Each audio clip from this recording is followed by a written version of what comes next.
Ayan, good day mga kadadi.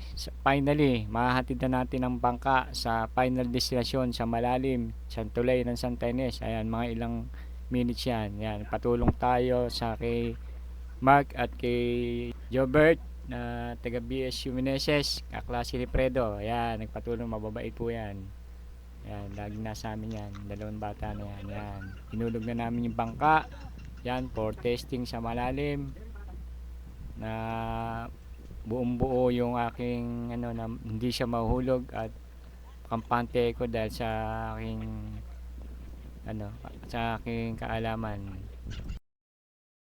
Testingin ko na rin sana yung gawa kong baril de pana at saka yung pana dahil nakakita ako ng malaking bulig. Hindi ko naasahan na tatagibang pala ako. Ayan.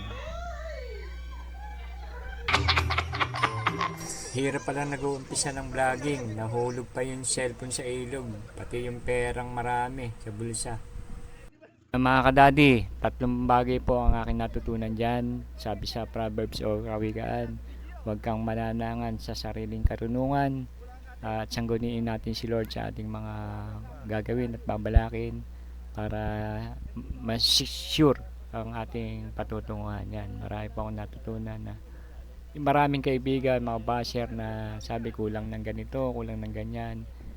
Minsan matigas ang ulo natin, hindi tayo nakikinig. Alam natin na nakakatulong yung mga kaibigan, tsaka manonood sa atin. Yan, dami nilang comment yan. Kulang daw sa haba ang katik, tapos mabigat daw yung ating sasakyan yan.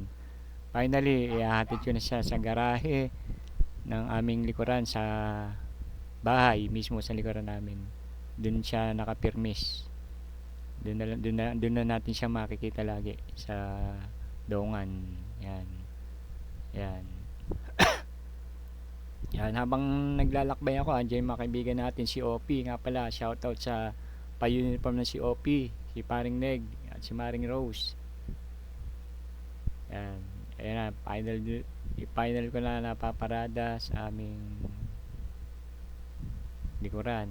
Yan, tama sila na mahirap sumagwan dahil kulang sa lapad ang aking katig. Medyo nahirapan nga po ako dyan sa pagsagwan, hindi dire-diretso dahil masikip.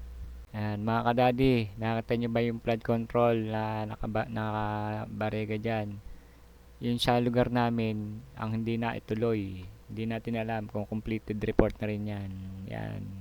Kaya nakabangka pa kami. Yun, salamat nga pala kay Paring Jong, kay Maring Ason na nag-advise.